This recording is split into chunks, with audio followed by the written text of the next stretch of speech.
Bienvenue sur Leadershift, le podcast qui fait bouger votre leadership.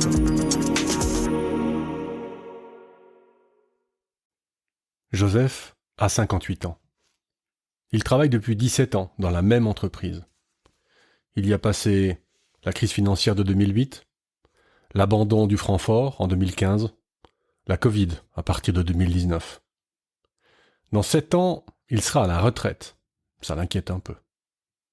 Il a un métier technique qu'il adore. Il en parle à la maison, à ses amis.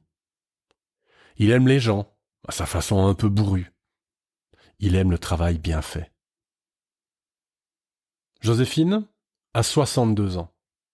Elle travaille depuis 35 ans dans la même entreprise. Elle en est à son 9e chef et à son 4e directeur. Les mauvaises langues disent qu'elle les fatigue, qu'elle les use. Elle a vécu toutes les modes de management depuis la fin des années 90. Le management par la qualité, le management situationnel, le management transactionnel, le management par le service, etc., etc., etc. Elle a le verbe clair et la manière posée. Elle est entière. Elle aime le travail bien fait. Cette entreprise, c'est la leur. On leur a demandé de se montrer motivés, même quand les circonstances ne s'y prêtaient pas franchement. On leur a dit qu'il fallait travailler plus, ou moins, ou différemment, ou à un rythme différent, souvent plus élevé. On leur a dit de venir plus tôt, plus tard, plus souvent, plus du tout. On ne leur a pas souvent expliqué ce qui se passait, ni pourquoi. On leur a demandé d'appliquer de nouvelles règles, qui ne font pas grand sens pour eux. On ne s'est pas souvent assis près d'eux pour les écouter, entendre ce qu'ils avaient à dire.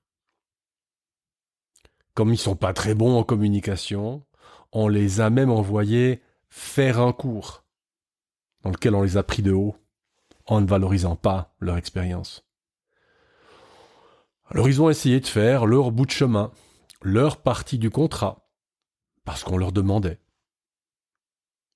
Alors essayons, nous aussi, de faire notre partie du chemin. Quand votre collègue plus âgé râle, grogne, met les pieds contre le mur, critique, boude, pleure, payez-lui un café. Offrez-lui un verre d'eau. Mettez votre bras autour de son épaule, pas sur son épaule, autour de son épaule. Dites-lui que vous écoutez, que ça compte pour vous.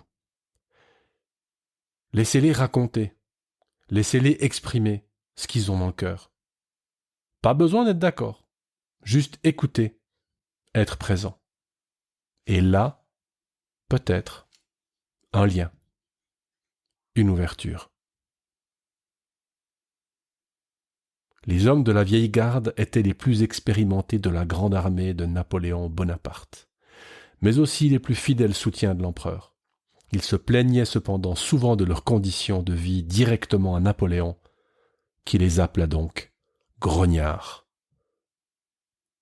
Ode aux grognards.